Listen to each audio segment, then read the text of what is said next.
I've been recording. I thought we were doing a cold open, but apparently not. Oh well, I was gonna suggest a cold open as well, but I was gonna do a bit about how our cold open could be. I was trying to work out what our cold open would be. Is this the cold open? Well, no, because also we need to sync, Wilkie. So I know when we're sunk. Then we could sync later. We could and do the. Fine. I guess this is the cold open. Welcome to the show. Hi everyone. It's good to be back. It's gonna be like this, isn't it? Yeah, baby. Just check I am recording. Yeah. Just make sure, just in case. Okay, now are you ready to sync? Yes. Okay, I'm gonna just do a countdown from 5. You join in on 3. Okay.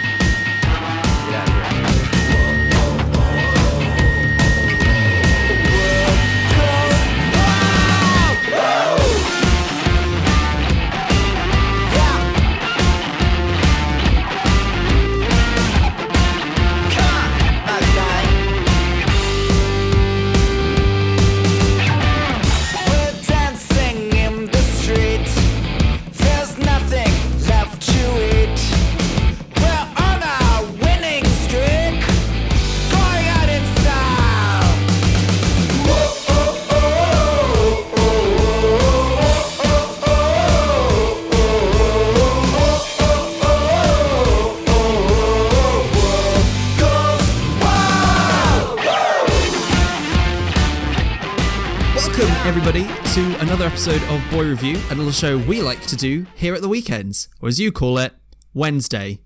Yeah, Wilkie, that's right. We might be recording this on a Tuesday, but it's going out tomorrow, so I'm going to say Wednesday. Oh, we've got to account for time dilation, of course, yes. Yeah, because we're moving at the speed of light. I think. Yeah, we're going lightning fast. I've got fibre internet here, so I might actually be moving at the speed of light. I don't know. Damn. Okay. Is that how fibre works? But yeah, because it's light in the cable that bounces around.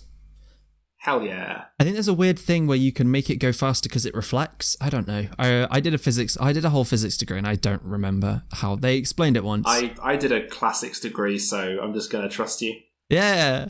I mean, classics teaches you a bit about physics, maybe, because some of the oldest physicians were... Well, you learned about Greeks and some of the oldest physicists were Greeks. I learned about Greek food. I don't know if that counts. You learned about Greek food? Do you know what they... So you might... Yeah. You don't know what the Grecians earned, but you know what they ate. Yes. You can't just steal lines from Disney's Hercules and call them your own jokes. No, because it's a thing of... I think it was the line was based on the fact that people don't know how... There's like a thing about you don't know how much like money Greeks made. Isn't that a thing? Yeah.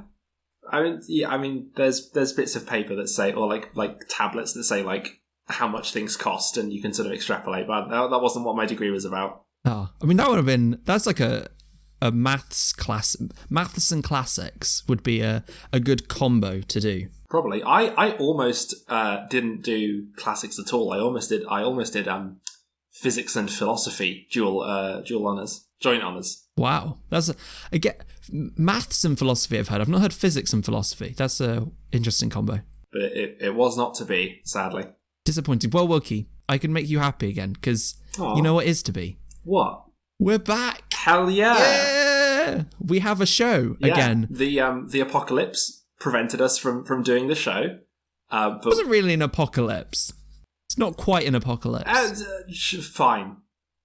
I think if I still have internet, I mean, if you've still got fibre internet, you're fine. I think it's an apocalypse when you have to stick a coat hanger in the top of a potato to try and send a signal out. But then nothing happens because that's not how anything works.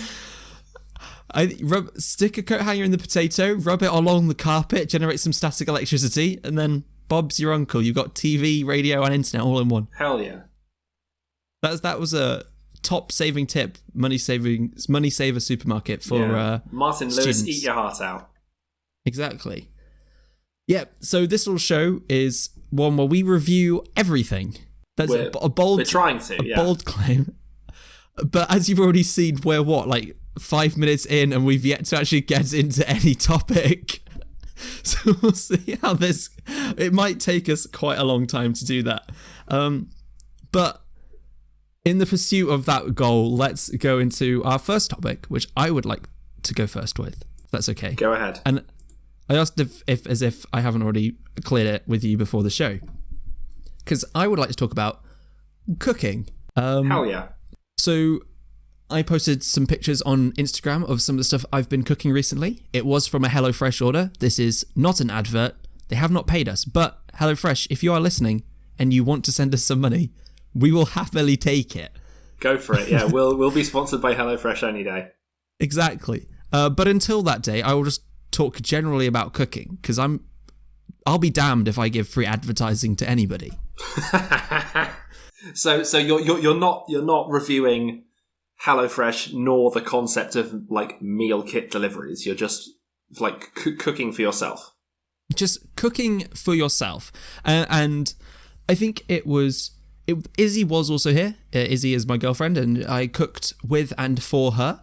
But I think I just want to talk about just general cooking, because also I'm now living all home alone. My parents have gone away, and I've got to sort of do everything for myself now, as if I wasn't having to do that a lot of the time at uni anyway.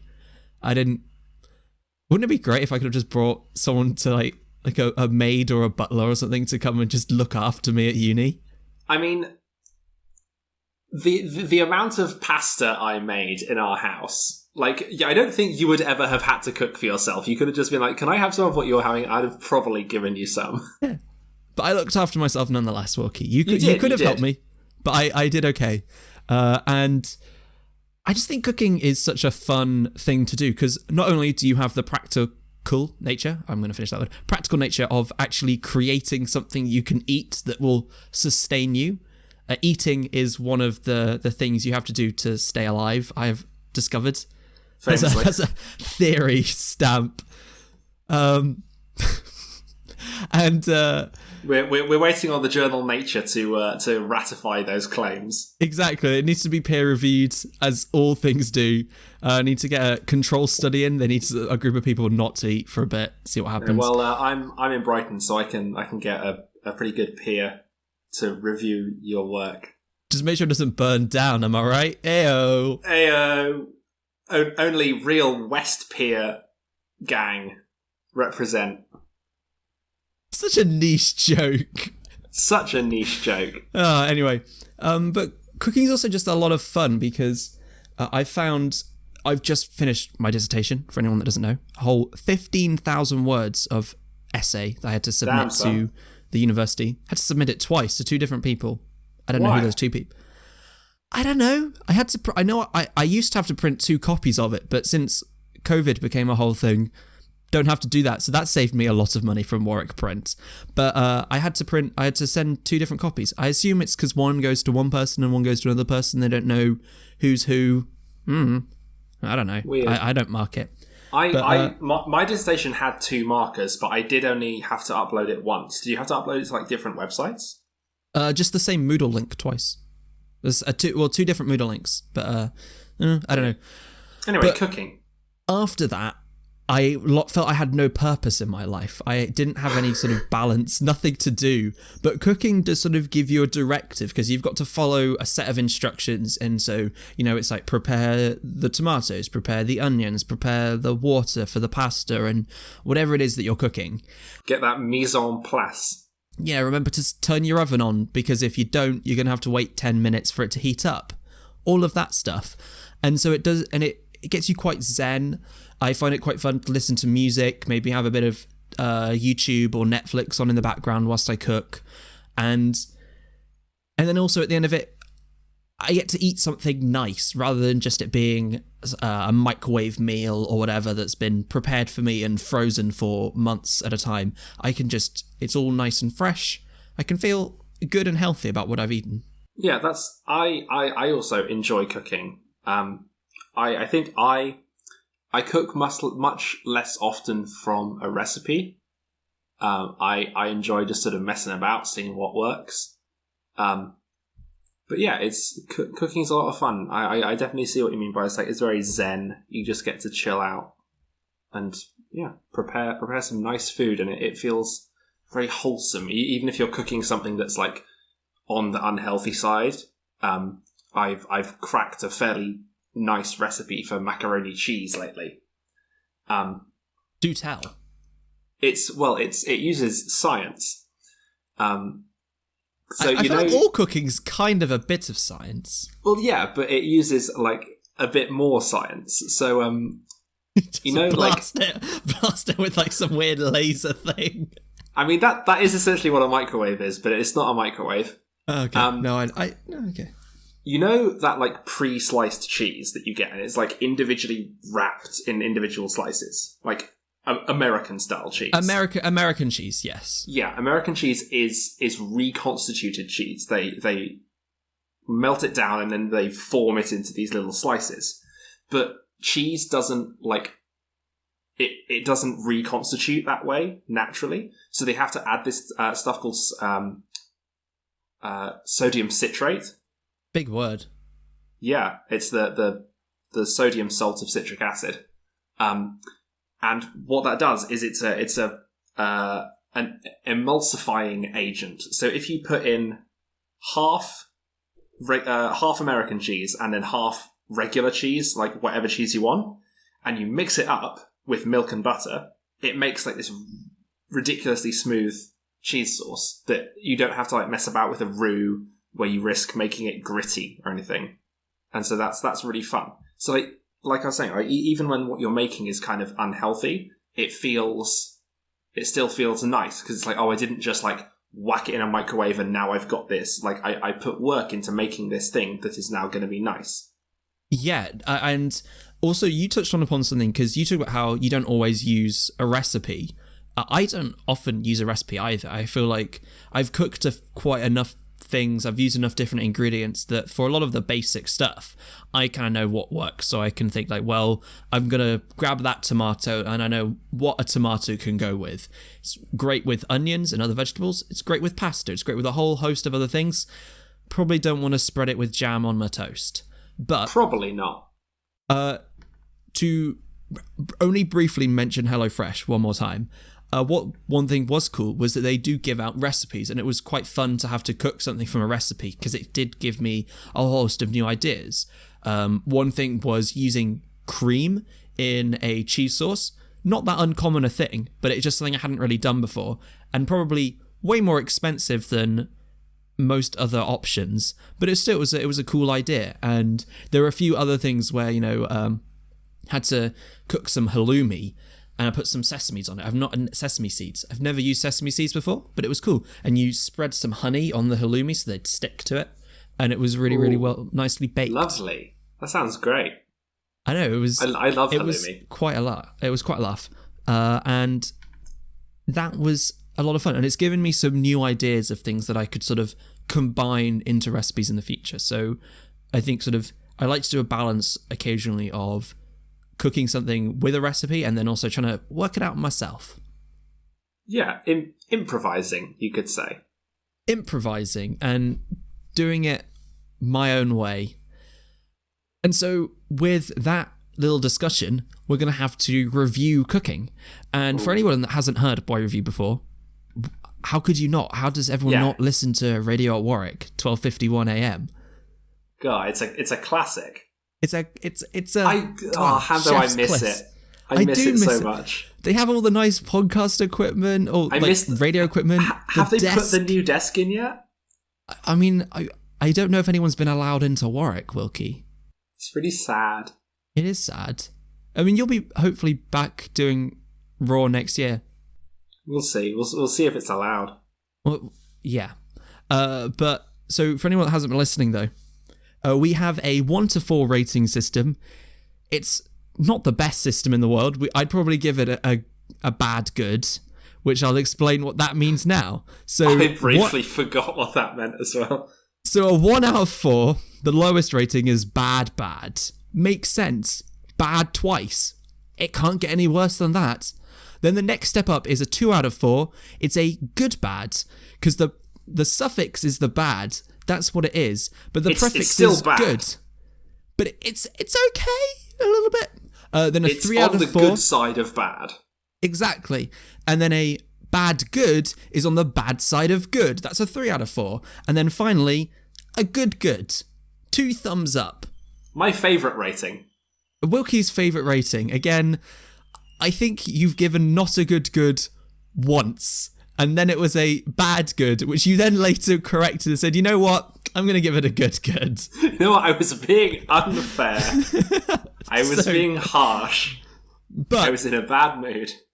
To kick it off, we were very, very positive about cooking, and you kind of have to be. It's a lot of fun. It's great to do. You need to do it. So I'm going to give it a good. That's a wonderful way to start off season 2 of Boi Review. Just 2 thumbs up, good. And now, Wilkie, you were talking about this, what this would be before the show. And... well, yeah, you told me you were going to talk about cooking, so I thought it was only fair that I forewarn you of my topic. And I've got to say, I don't think the two really link. I was trying to think of a segue. I think the only thing I thought of at the time was maybe if your cooking goes so badly wrong, you'll need to rely on this. But yeah, why don't you kick it off? So this is something that I've been looking at recently. Today I'm going to be talking to you about the field of nuclear semiotics. Everyone knows what that is. Just a little thing I like. I like to read about it in my comics. You know, just the little funnies at the bottom of their newspaper page. They also make a joke about Garfield the cat. They replaced I Hate Mondays with I Hate Nuclear Semiotics. Well, Hamish, allow me to enlighten you on what nuclear semiotics means. So, can you have a guess at what semiotics is as a field of research? So I think based on the fact that I know you as a person, you have been talking about this, I know what it is, but I know what nuclear semiotics is, but I don't know how you get the etymology of semiotics. Fair. Semiotics is the study of signs, the study of, like, communication of information. And nuclear semiotics is specifically to do with what are called long-time nuclear waste warning messages. Yes. So imagine you are an alien race and you come to the planet Earth in 10,000 years' time. Bleep bloop, I'm an alien and I've visited the Earth in 1220. Well, there you go. What's this green glowy liquid? Well, I'm gonna touch it. We want to be able to convey to those people that they shouldn't touch it. So if or just if we probably want to, get anywhere near it. Yeah. So if the main strategy for getting rid of nuclear waste at the moment is by burying it, and we want to try and communicate to people who don't speak English, who aren't shaped like humans, that this is a bad place to go. There was a study. The biggest study into nuclear semiotics was done in 1993 at Sandia National Laboratories, and they recommended that a message that was intended to communicate this information should comprise 4 levels of increasing complexity. Level 1, rudimentary information. Something man-made is here. This is not a natural place. Level 2, cautionary information. Something man-made is here, and it's dangerous. Level 3, basic information. It tells you what, why, when, where, who, and how this man-made object is here, what it is, why we put it here. And complex information. Level 4, highly detailed written records, tables, figures, graphs, maps, and diagrams. So, trying to convey that basic stuff is fairly easy. One of the sort of methods that people have come up with is just covering the land around this burial site in massive black concrete spikes. Because I would assume, you know, the laws of physics being what they are, a spike to any physical life form is going to be a sign of danger. Like, just because of the way spikes work, you know, the way they apply pressure, that's bad. Yeah, but what if I'm an alien and I can't turn into a gas and I'm able to float through it? Ooh. Well, somehow we would. What some other suggestions were, like building an entire city out of this same like black concrete, but making it all misaligned so it feels like a maze. To sort of make people turn around, just straight up covering the land in black concrete. So it's like, oh, there's no point in trying to do anything here. Like, we can't work this land. We can't really build on it because we can't build foundations, that sort of thing. Yeah. Now, here's my favourite bit. Not only did the Sandia National Laboratories report give those 4 levels, they gave a template for this message. Now, they wrote it in English, but then the idea is to then try to convey that message through physicality language. Yeah. Or just like interpretive dance. Perhaps. I mean, it's not always structures. The biohazard symbol is an example of like trying to move towards this like non-language based communication. Yes. The biohazard symbol, we don't know that it's bad because we know that it means biohazard. There is to us at least, there is this weirdness about it. It looks bad. It looks spiky and aggressive. Yeah. No, you're talking about a lot of stuff. I'll let you say what the message is, because I think it's a really cool message, because I think you put it in a group chat, and then I want to talk about this a bit as well, because this was talked about in a nuclear physics module I did. Oh, of course, yeah. Hambo, put some cool music under this, because this message is like, when I picture like discovering this message written somewhere, it's scary. The message reads, "This place is a message, and part of a system of messages. Pay attention to it. Sending this message was important to us. We considered ourselves to be a powerful culture. This place is not a place of honour. No highly esteemed deed is commemorated here. Nothing valued is here. What is here was dangerous and repulsive to us. This message is a warning about danger.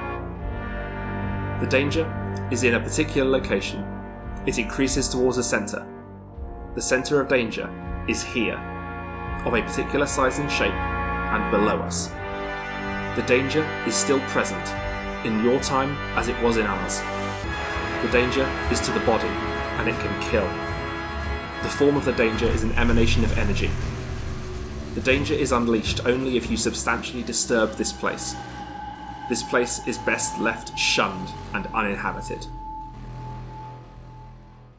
So that's deep shit. Terrifying. Yeah. Because nuclear waste is very terrifying, because it can just completely rip through you.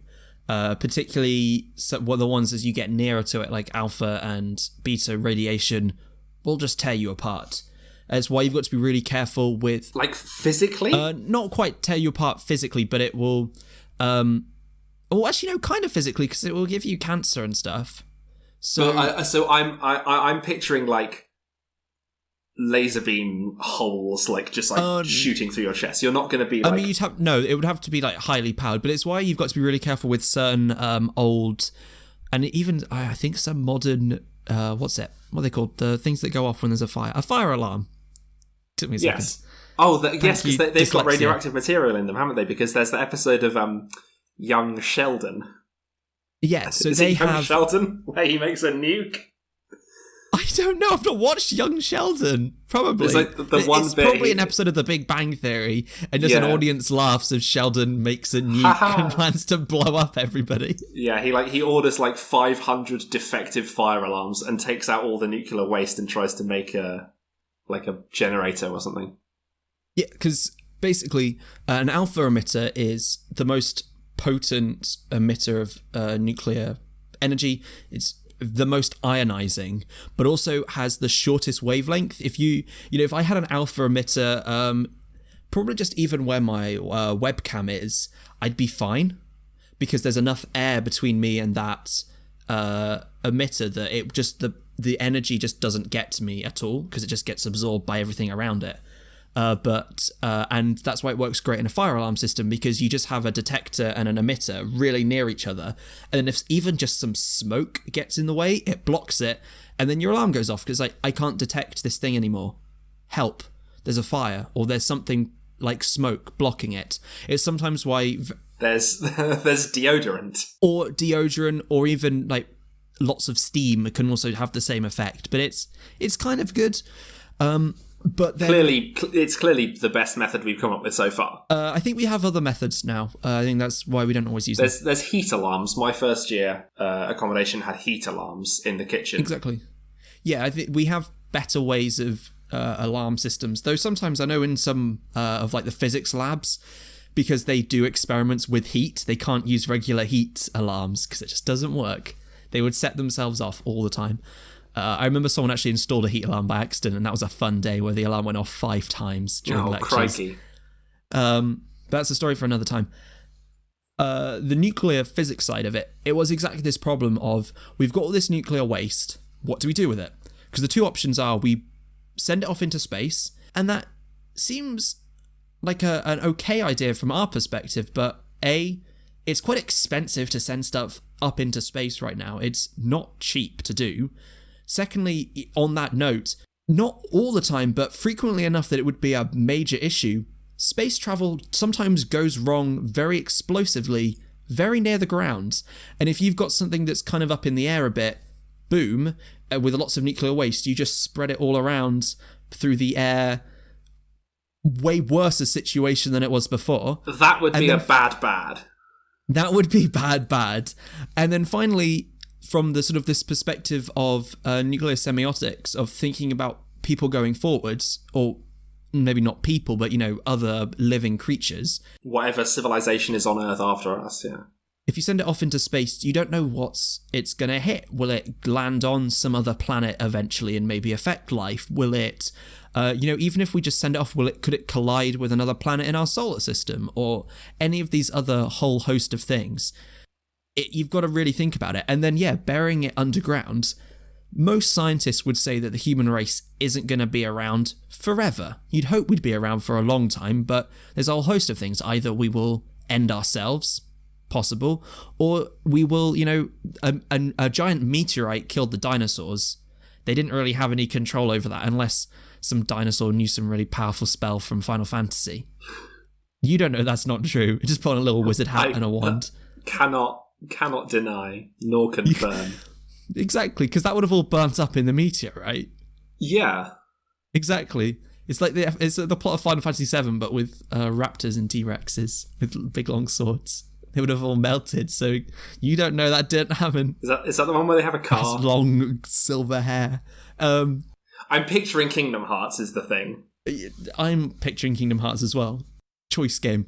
But yeah, you don't know what's going to wipe us out, but something probably will. And there'll be other living races that will probably build up where we are.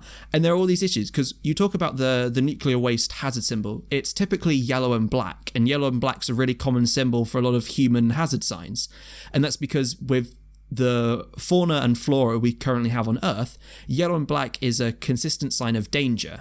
There are things about how it's interesting that people that are colorblind can still often tell the difference between yellow and black, and sometimes yellow and red, because those are danger colors. Unless it's a sunflower. Sunflowers are very yellow and black. But wasps are dangerous, and they have yellow and black. You've got certain types of lizards and frogs and other things where yellow and black means danger. And so that is a great warning sign. But what if in 10,000 years' time things have changed? If everything's been wiped out and has to evolve anew, what if the new colours are green and red? And what if yellow and black are actually good things?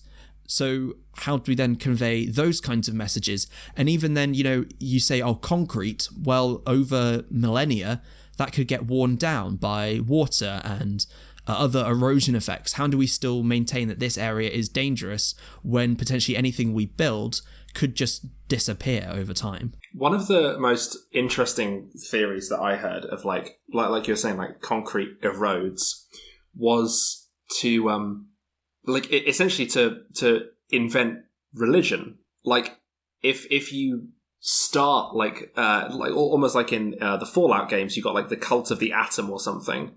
Like if you start these cultural beliefs that this place is bad, this place is evil, cursed, unhallowed ground, that it's much easier to pass down a belief like that and to make it apparent and to make it last.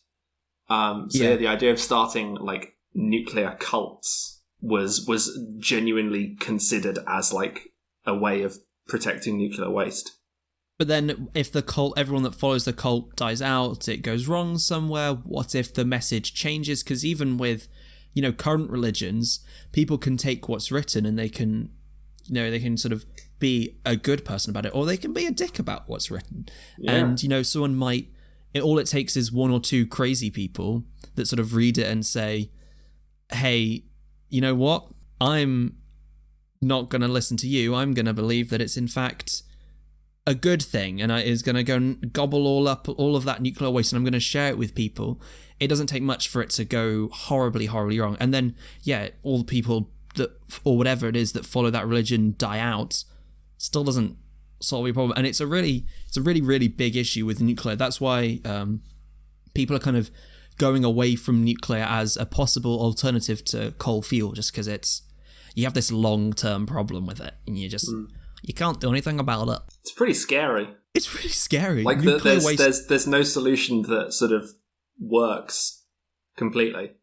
Exactly. So that's why people want to push more towards solar panels and wind farms and geothermal and everything else other than coal, and nuclear, because it goes wrong eventually. I mean, yeah, Fallout, as you mentioned, is a game where it goes wrong even when you have such a beautiful society in inverted commas, where, you know, everyone has this nuclear family, but literally because they have all of the nuclear powered cars and free energy for everybody, robotics go sky high. It's also very dangerous the moment something goes wrong. I think society would be much better if there was more Marty Robbins music. I think the music in Fallout is really, really fun. That's a whole thing. It's also weird to think that there is a genre of music, because it's all real music that existed before the game. Yeah, like there's a genre of music dedicated to nuclear apocalypse. I think there was this moment, I can't remember what TV show it was, but there was this TV show they filmed about what if during the Cold War era, where, you know, what if there was like this apocalypse town where they had to prepare for a nuclear explosion or or like in the fallout of a nuclear war, and they interviewed this young woman that was doing it. I think she was like a child at the time, and she was just like, yeah, we're just sort of prepared for it. And she said, I just hope that I'm near the blast center when it goes off, so then I don't have to worry about it. Crikey. Yeah, I know, right? Get incinerated instead of having to deal with the aftermath. I mean, that's the whole thing. Like, it's like, yeah, whatever you do with nuclear power, or, you know, the power that is in the nucleus, like, there's no real good outcome. No. There's always this long lasting bad stuff. So yeah. It's got deep. Wilkie, this was a deep topic for a first episode. Deep topic. I'll be talking about something a lot more fun next week, don't worry. For nuclear semiotics, I'm gonna say I'm gonna give it one of my lowest ratings ever. I'm gonna give it a 2, a good bad. A good bad? Oh, why is it a good bad? On the whole, bad, scary, terrifying implications. Kind of cool though. Kind of cool. It is a really kind of cool cool. Idea. Like, to imagine this landscape that like has been custom built to just be ominous and to turn you away, no matter how brave or desperate you are. You don't go to that place. Turn that into like a D&D. Oh no, I fully am. There's in the D&D world that I have created. There's like crystalline magic that you can dig up. And if you mess up, it explodes and like spreads wild magic everywhere, which has similar effects to radiation, because it can just cause random magical effects to happen to you. Oh, that is a lot like radiation, actually. Yeah, because it can mutate you in lots of random ways. Interesting fact, like that was one of the earliest forms of genetic modification, was just taking plants, bunging radiation at them, and seeing what you get. Just roll a D100, you go, oh, it dies again. Okay, sure. Yeah, just see what happens, and then trying to and you get something that's better than it was before, and you just cultivate it, and you make sure that you keep some of those cool genes, because you can have some weird stuff happen. It hasn't gone much further than that. It's been replaced by a lot of systems, it turns out. Like CRISPR. Which I got to write about in my dissertation. That was a fun one. We love CRISPR. Yeah, everyone does. But it's all about that prime editing, am I right, guys? Yeah. For all them biotechnology nerds out there like me. Hell yeah. Well then, on all of that note, we have to go into our final topic of the week, because we only do 3 topics on this show. Keep it nice and crisp and short.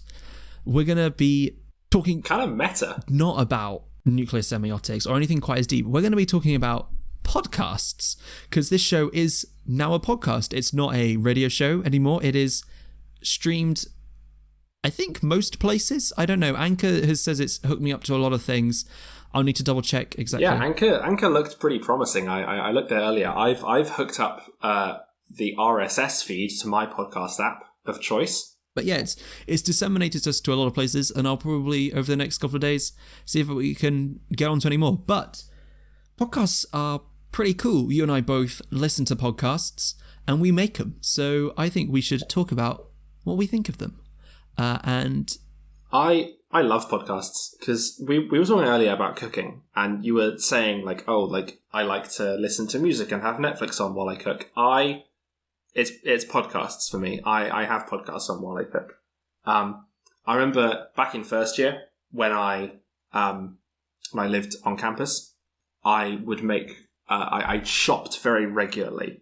I would always do my shopping on a Monday, because I had no classes on Mondays. I would wait for my brother and me to come out, and I would start playing it as I left my accommodation, and I would always be at least back on campus by the time it ended, because it's always like 50 minutes to an hour. Yeah, it's about that. And that was all it took. And so that was I couldn't shop like without a podcast on, because like it weirdly having like a group of people talking in your ears helps you focus. I find that it helps me focus, because it gives me something to focus on. Because so how to explain it? Focusing on 2 things, listening and looking at the shopping I'm doing, is a lot easier than trying to focus on everything that's going on around me. So it's almost a bit like sensory deprivation. Like I don't have to like, oh, there's someone talking over there. My brain will like latch onto that and be like, I got to listen to what they're saying, and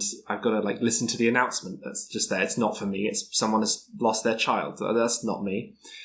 So having something to distract your brain from a lot of the other distractions helps me focus. No, I'm completely with you. Which makes no sense out loud. No, I really get that, because I mean, you even talk about the announcements. I used to work at a supermarket. It was specifically a Waitrose. But even when I'm in, say, a Tesco or an Aldi or anywhere, and there's an announcement over the tannoy, my brain just picks that up and is like, wait, am I needed somewhere? It's like, no, I've not worked there for like 2 years. Of course I'm not needed anywhere. I've never worked here. This isn't where I work, but I'm tuned into it, because I think before I worked at a supermarket, I just didn't pay attention to it. I was probably a kid, and I was a dumb kid, and so I don't pay attention to what's going on in the world around me. Frequently got lost in supermarkets. Very, very frequently. I just get distracted by whatever was on the shelves, and then my mum would just be getting on with her day, because of course she is. She's not going to wait around just staring at shelves for a bit, and then your mum is so organised. She'd be gone, and I'd have to wander the aisles looking for her, because she just has a route. She misses out. She's like, oh, I know. I don't need any cans this week. Going to ignore that one, and it would take me. What felt like hours, probably minutes, to locate her. Yeah, but just being able to zone out. I used to be able to zone them out. Now I can't. Focus. And the podcasts do help me just sort of have the tunnel vision of, this is what I need. This is on my list. This is what I'm planning to cook for the week. Though I can't listen to every podcast when I go out. You mentioned My Brother and Me. That's a great one. And others where it's sort of either comedy talking or slightly informational. I can listen to something like Kind of Funny Games Daily, or what's a couple of the Sawbones, the medical podcast, or even a show like Prompted. Shout out to Prompted, a great podcast there. But if it's something like an entertainment, like a story-driven podcast, I would say something like The Adventure Zone, or something else which has a radio drama element. I have to sit down and focus on that. Maybe I can be on a bus traveling somewhere, but if I'm having to think about something else, I just lose track of the story and I have to stop, and I get that's really interesting, because I find that I can focus on story stuff even while I'm like do it. I think only one thing can be like a mindful task, but like for me, like shopping and cooking can be quite like mindless. Like if I'm cooking something really simple, like I'm just like, oh, I'm gonna cook pasta for dinner tonight. Like that's not something that my brain has to focus on, so I can focus on listening to the story.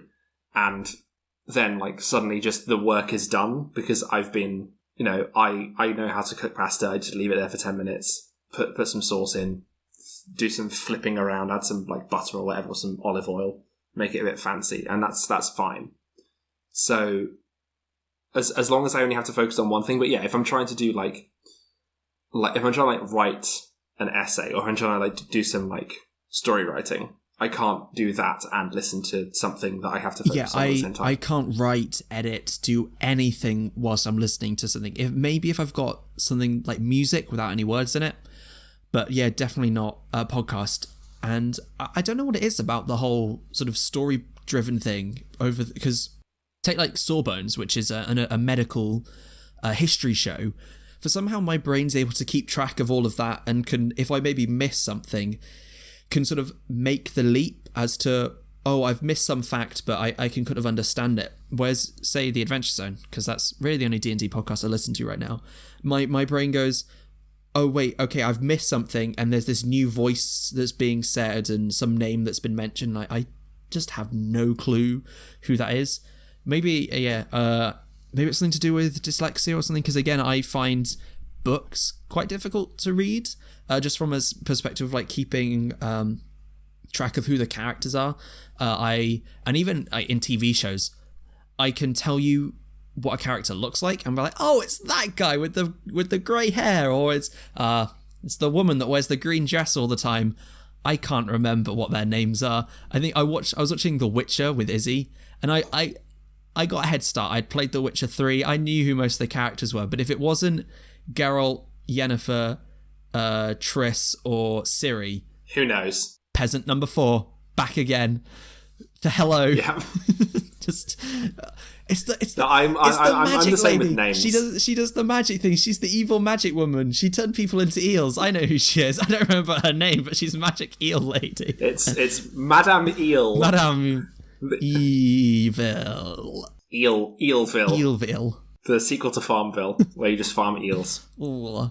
I follow an eel on Twitter. It's an electric eel that I think lives in the Tallahassee Aquarium. And whenever he does his little electric thing, he tweets.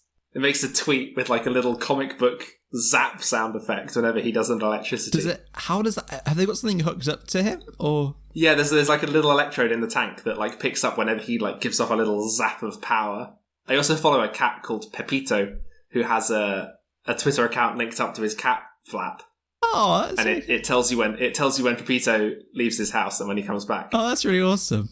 So there's like a little automatic snapshot of Pepito's bum, like as he leaves the door. There's a Pepito has gone outside, and then Pepito's head as he walks in. Ooh, Pepito has come home. That's such a beautiful yet mundane thing, but that's really, really cute. I really like that. Maybe I'll talk about Pepito in the future. Maybe Pepito. Pepito's also such a good name for a cat. This is such a brilliant name. Izzy really wants to get a cat at some point in the future, and I'm very anti-cat, but she's been trying to think of ways to make me pro-cat. So one of her ideas was saying, oh, what if we name the cat after Pokemon? And I don't know whether I like that idea or not, because there are cat Pokemon, you know, we could call it Litten or Meowth or all these other things, but also they sound really weird. I don't know whether I'd want to actually call a cat Meowth or something. I almost feel like Snorlax would be, or something, or Pikachu would be a better name, but then it's just like, well, no, it's not a Pikachu, it's a cat. What if you call the cat Master Chief? Master Chief. Chief, where are you? And just the cat goes to sleep. It's like, wake me when you need me. Or this is my cat, Revolver Ocelot. I'm not making it Hideo Kojima name. Though that would be quite a fun. To be fair, Revolver Ocelot. Revolver is quite a fun name for a cat. This is my cat, Ezio Auditore. Actually, that he jumps on me from heights. Very good at falling from high places. Yeah. cool thing about cats, they have cats, there's a thing about cats always land on their feet, and that's not quite true, but it's based on the fact that cats can fall from quite a lot of heights and be okay, because they have their big floofiness and their way they can spread their body means they can have a really low terminal velocity, which I think can hurt them a little bit, but not enough to actually cause like serious physical harm. But there's a weird band where they can fall from a certain height. So I think it's something like up to 3 stories cats are okay. Don't quote me on the exact numbers, but it's something like up to 3 stories a cat can fall and it will be fine, because it hasn't quite got fast enough yet. Simply, yeah, because it hasn't fallen far enough to really hurt itself. Then between 3 and something like 5 or 6 stories, danger zone. That's the worst a cat can be. But then above 6, a cat's fine, because it can slow itself down. Because I think it's because the cat uses its tail to rotate itself in the air to be like in that like spread eagle position. But yeah, that like 3 to 6 range, it doesn't have enough time to effectively slow itself down, so it ends up going at a much higher terminal velocity. And I think it has something to do with acceleration as well. I think it hasn't quite decelerated enough, so if it hits the ground, it has to decelerate a lot more, and that hurts it. But interestingly, because this came about because I watched a fun Mark Rober video which he did where Squirrel was going through an assault course. Great YouTuber. Oh, hell yeah. And he was saying like, oh, don't worry, the squirrel will be fine whatever height it falls from. Squirrels can just fall from any height and should be fine. Izzy didn't believe me, then she Googled it and it was all good. Squirrels can just fall from really high up. And technically humans can fall from very high up, but they will probably die. But there are people that their parachute fails and they survive. Very badly hurt, but alive. Is Weasel a squirrel?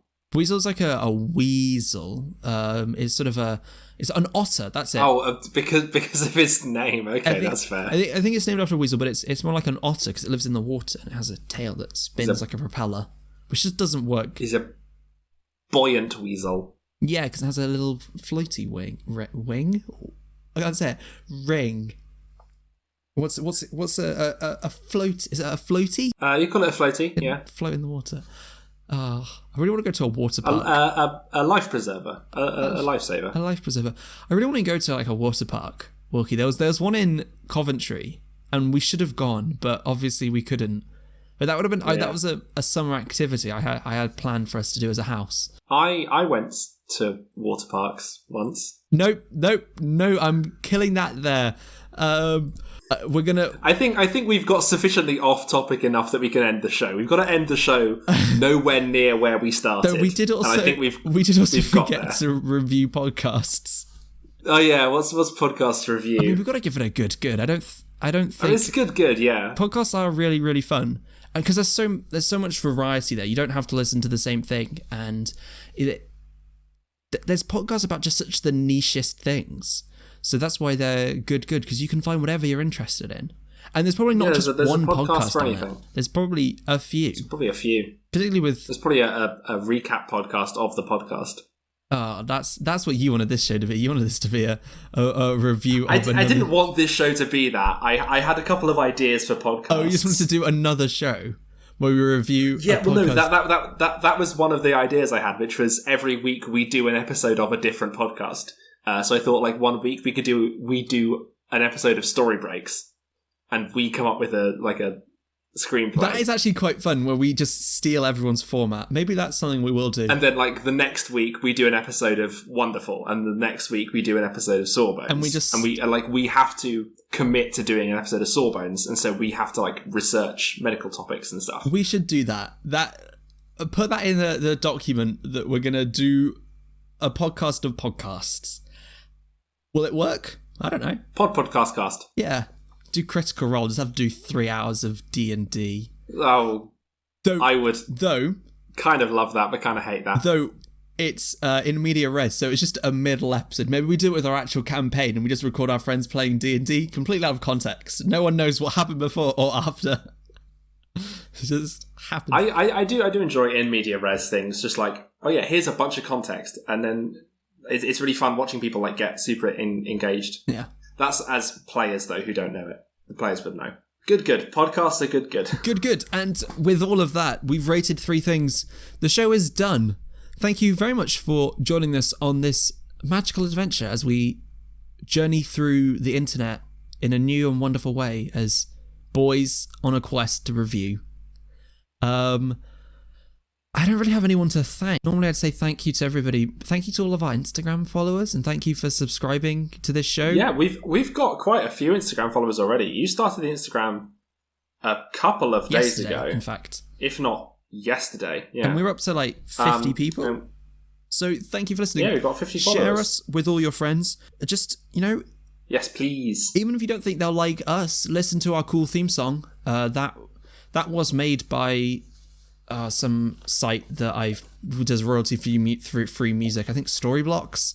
So maybe a thank you to them for making something, and selling it to me for. This is a mess, ladies and gentlemen. But this is a mess. You need to get a notes app. I need to work out what I'm going to say to read off at the end of every episode. I promise next week it'll be better. So you've got to listen now to see if I improve. See you then. So you get that viewer retention.